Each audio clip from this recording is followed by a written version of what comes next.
สบายดีเนาะคลิปนี้ก็สิมาแนะนำหรือว่ามาสอนวิธีการแปลงไฟล์ MP4 เนาะมาเป็น MP3 ในระบบ Android เนาะ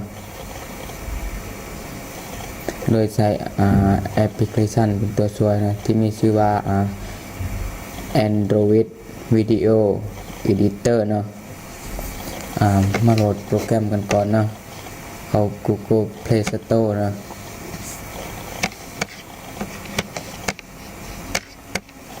ค้นหาโปรแกรมที่มีชื่อว่าAndroid นะ ANDROVID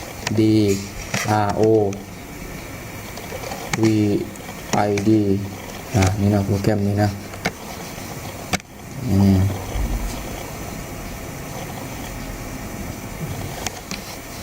ติดตั้งเลยนะที่จริงแล้วโปรแกรมอันนี้มีความสามารถได้เนาะบ่เพียงแต่แปลงไฟล์เพียงอย่างเดียวเนาะสามารถตัดวิดีโอแต่งวิดีโอแต่งเอฟเฟกต์วิดีโอแต่งข้อความใส่วิดีโอใส่เพลงได้เนาะเราถ่ายจนกว่าติดตั้งสำเร็จเนาะสามารถเข้ามาดาวน์โหลดกันได้เนาะดาวน์โหลดมาใส่เนาะ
ดาวน์โหลดอัดศีรษะนะ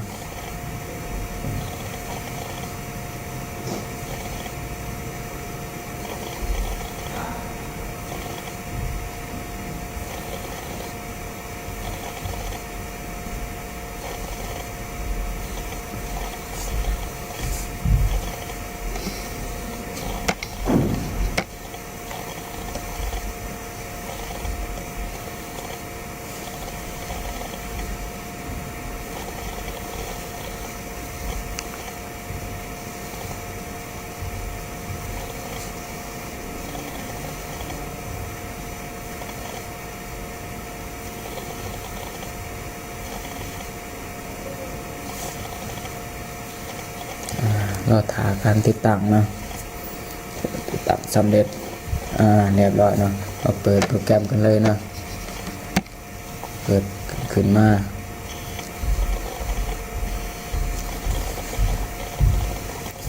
นี่เนาะหน้าตาของแอปพลิเคชันเนาะในที่นี้สามารถตัดวิดีโอตัดต่อเพลงเนาะแล้วก็เพิ่มข้อความแล้วก็เพิ่มเอฟเฟกต์ในวิดีโอนะ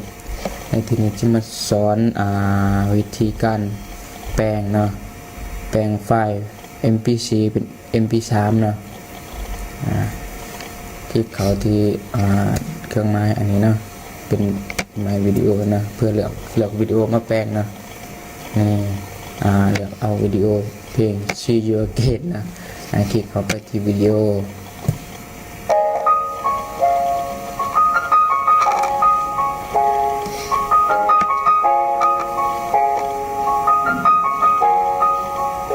นี่นะอันนี้ก็เลยเนาะเริ่มแปลงเลยนะง่ายๆเนาะนี่คลิกเข้าที่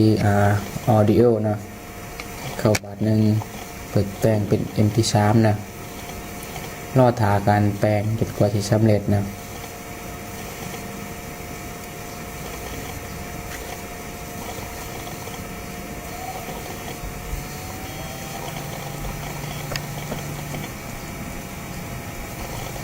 เ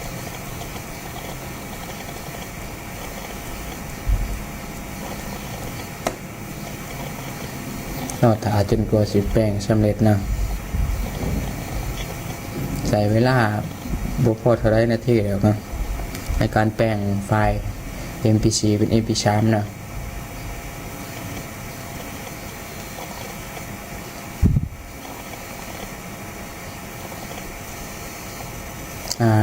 เรียบร้อยเนาะมาลองเปิดหากันเลยเนาะมาจีได้เลยบอเนาะ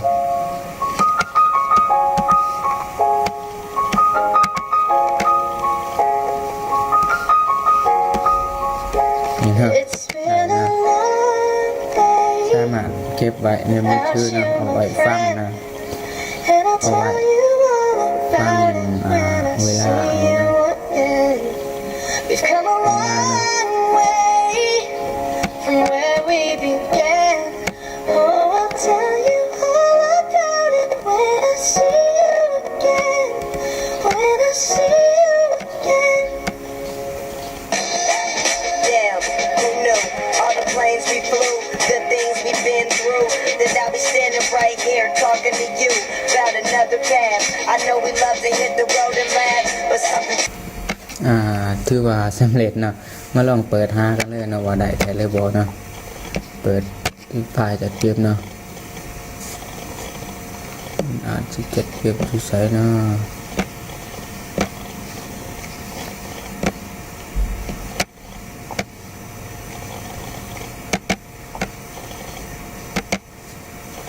ลอง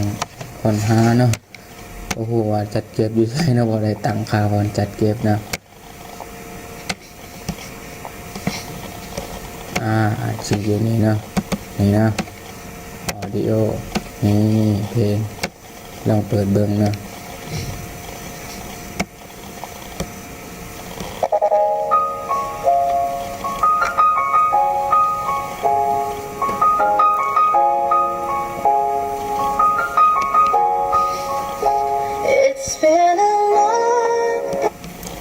ถือว่าสำเร็จนะใช้เวลาเพียงแต่ 3-4 วินาทีเนาะสามารถแปลงไฟล์ MP4 เป็น MP3 ได้แล้วเนาะคลิปเนี่ยก็ที่มีเท่านี้เนาะจบเป็น